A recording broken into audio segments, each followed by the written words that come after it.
guys, how's it going? I want to go over some general tips on drawing the head. Basically, how to draw the head, but I'm just calling it tips on drawing the head.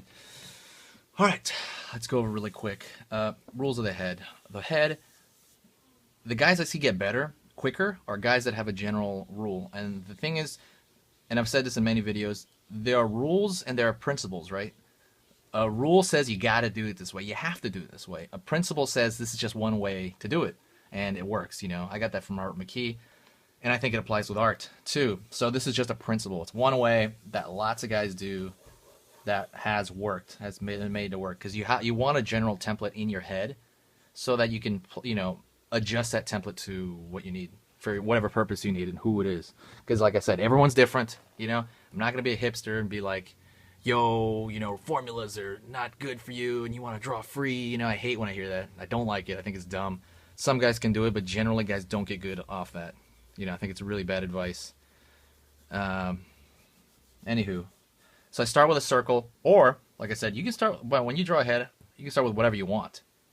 Let's be honest. You can start with whatever you want to start with. It doesn't really matter how much you start if you're novice or advanced. In the beginning, just generally start with a head because it gives you an idea of where it's going to be placed. The idea is placement, Sometimes I'll do this. I'll find the cranial section, and then I'll pull off and find where the jaw is going to be. You know what I mean? Just a general shape. Just it is what it is. Don't overthink it. You don't have to straighten everything out, What shape is that exactly? It doesn't matter. 1 second. So, like I said, you can start either way. Doesn't matter. I pull down the neck, from there. The neck normally has two parts to it. There's the straight out neck, the thickness of it, and then there's a trapezius sticking out the side of it. I think it's just an efficient way to find that out. Let's say the feminine neck would be a little bit thinner. Not that much thinner. Making her beanpole. Think about that stuff. I always do a center line for no matter what I'm doing. Always center line is so important. Center line is probably the most important thing for me personally. And then when you go into the head, the general rule would be rule of thirds. You start from where the head turns. They call it the hairline, but what if you're bald, right? Basically, it's where the head starts to turn in space. You know what I mean? Like right there, the front. You approximate that, and then to the bottom of the chin. And then you split that up into thirds. I try to do that, but I'm off. See, it's more like right here. And the way that works is the top is the hairline, right? And you have that little bit of skull up there. And then you got the brow line. Like, let's say your eye's over here. You got the brow, And then you have the bottom of the nose. Okay? From there, I usually put a shape for the nose down. It's usually a triangular shape, just kind of like on the face, wherever it's going to be. Everybody's nose is different. Just a placeholder. All this is about placement first. Then you can get into detail and structure, all the other stuff.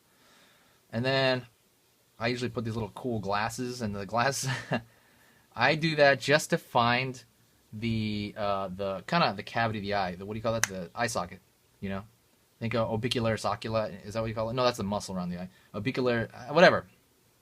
Sorry about that. I'm having a brain fart right now. But the eye cavity there. I'm sure somebody will put it in the comments. And that's just general. It doesn't have to be exact, because the real one is more like, freaking square. And it doesn't matter what shape you make that. For me, I generally like doing like a square, That's what I like. Then I try to separate the side plane of the head to the front plane. And let me go over that a little bit. So let's say you take the egg. Wow. Let's say you take the head, right? It's still going to have 4 planes, If you split it down, it's still going to be this freaking, you can make it a box. You know what I mean? If you take it into a polygon program and you simplify it down, there's still going to be a front of the face and a side of the head, right? And the other side of the head and the back of the head, top of the head. So what I do is I split it like that. That's the next part I think about. I'm like, okay. There's the front plane, which isn't an exact square or anything like that. It has this kind of form to it. But generally, there's a front of the head, front of the face. And then I try to separate that, which usually comes to the chin.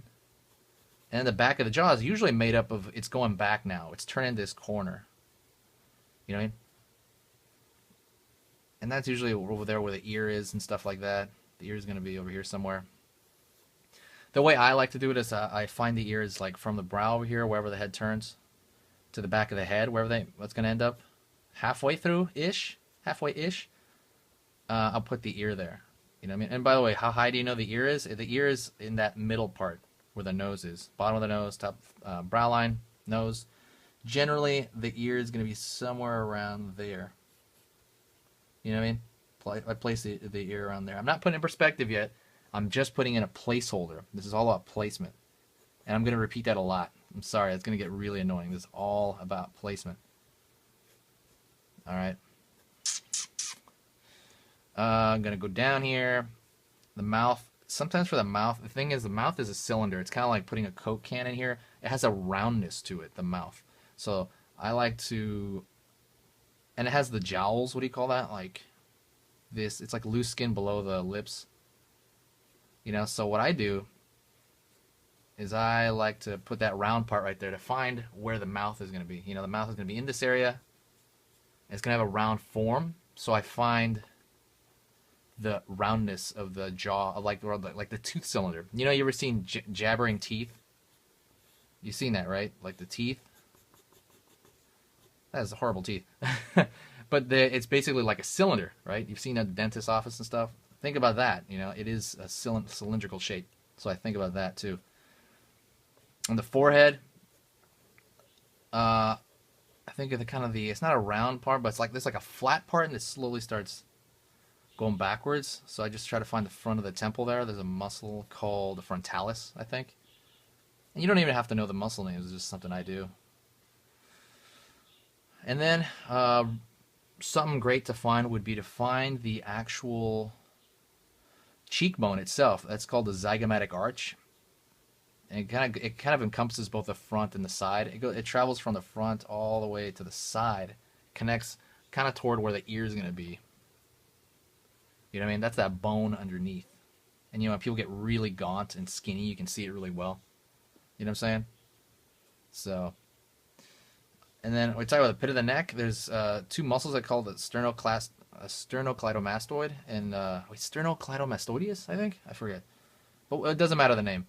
But they strap from behind the ear, no matter if you're a guy or girl, and they're going to go to the pit of the neck. And guys, they make them huge, right, like superhero muscles. And girls, they just kind of indicate them a little bit, you know. They can tell what you figure out where they are, and you just kind of like make an idea of them being there, you know.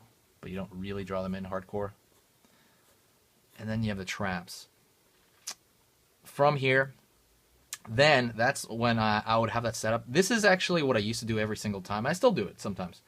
It's never going to go away, probably. But what I do now is I do this same process, but in my mind. You know what I'm saying? I do that same thing, but all up in my mind already. So it's already in there somewhere. You got that library of info. So from there, I would take that shape, per se. Let's say I'm zooming in on that shape, right? Let me move this around. Let's say I'm looking at, let's say that's a zoomed in version of that. Wah. There's my glasses or whatever.